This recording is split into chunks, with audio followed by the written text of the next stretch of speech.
Étudions maintenant soigneusement la différence entre les 7 demandes que nous avons vues précédemment, donc les 3 premières et les 4 dernières. Car comme notre vie actuelle s'écoule dans le temps, que nous en espérons une éternelle et que les choses éternelles l'emportent en dignité, bien qu'on n'y parvienne qu'en passant par les choses du temps, l'objet des 3 premières demandes subsistera pendant toute l'éternité, quoiqu'elles aient leur commencement dans cette vie passagère, puisque la sanctification du nom de Dieu a commencé à l'humble avènement du Seigneur. Que l'avènement de son règne, quand il descendra au sein de la gloire, aura lieu non après le temps, mais à la fin des temps. Que l'accomplissement de sa volonté sur la terre comme au ciel, soit que par ciel et terre vous entendiez les justes et les pécheurs, ou l'esprit et la chair, ou le Christ et l'Église, ou tout cela à la fois, se complétera par la perfection de notre bonheur, et conséquemment par la fin du temps. En effet, la sanctification du nom de Dieu sera éternelle. Son règne n'aura point de fin, et on nous promet une vie éternelle au sein de la parfaite félicité. Donc ces 3 objets subsisteront, parfaits et réunis, dans la vie qui nous est promise. Quant aux 4 autres demandes, il me semble se rapporter à la vie du temps. Donc la première est donnez-nous aujourd'hui notre pain quotidien. Par le fait même qu'on dit pain quotidien, que ce soit la nourriture spirituelle ou la subsistance matérielle, cela concerne le temps, que le Sauveur appelle aujourd'hui. Non que la nourriture spirituelle ne soit pas éternelle, mais celle qu'on nomme ici quotidienne se donne à l'âme ou par les Écritures, ou par la parole, ou par d'autres signes sensibles. Toutes choses qui n'existeront plus quand tous seront instruits de Dieu et participeront non plus par le mouvement du corps, mais par le pur intellect à l'ineffable lumière de la vérité puisée à sa source. Et peut-être emploie-t-on le mot de pain et non de boisson parce que le pain se brise, se mâche et s'assimile comme aliment, de même que les Écritures s'ouvrent et se méditent pour nourrir l'âme,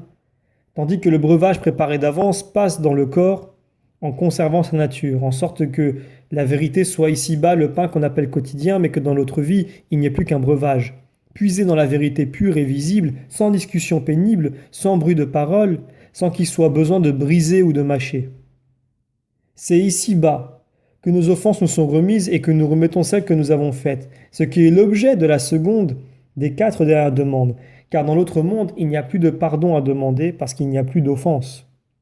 Les tentations tourmentent aussi cette vie passagère, mais il n'y en aura plus quand cette parole sera accomplie. Vous les cacherez dans le secret de votre face. Enfin, le mal dont nous demandons à être délivrés et cette délivrance même sont encore le partage de cette vie que la divine justice a rendue mortelle par notre faute et dont sa miséricorde nous délivre.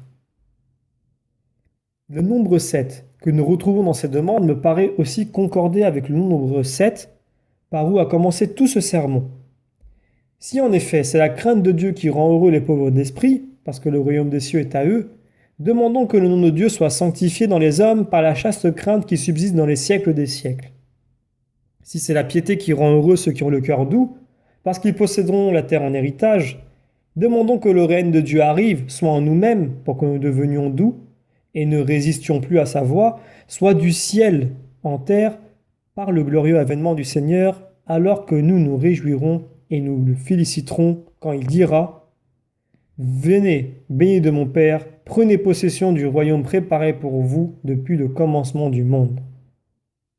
Mon âme, dit le prophète, se glorifiera dans le Seigneur,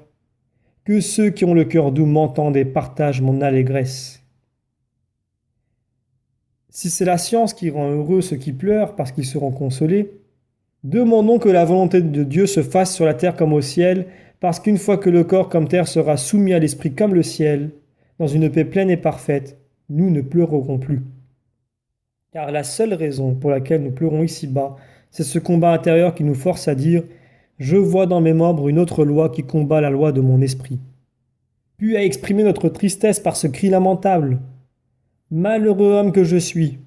qui me délivrera du corps de cette mort ?»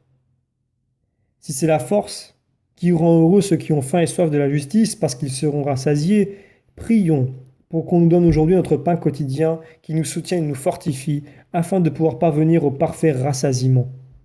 Si c'est le conseil qui rend heureux les miséricordieux parce qu'ils obtiendront miséricorde,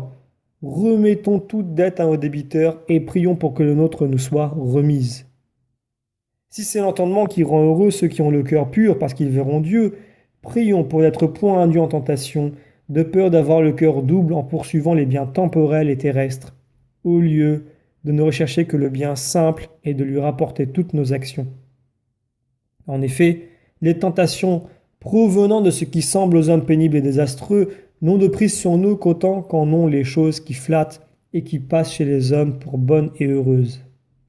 Si c'est la sagesse qui rend heureux les pacifiques parce qu'ils seront appelés enfants de Dieu, prions pour être délivrés du mal, car c'est cette délivrance qui nous rendra libres, c'est-à-dire enfants de Dieu, en sorte que nous crions par l'esprit d'adoption, Abba, Père.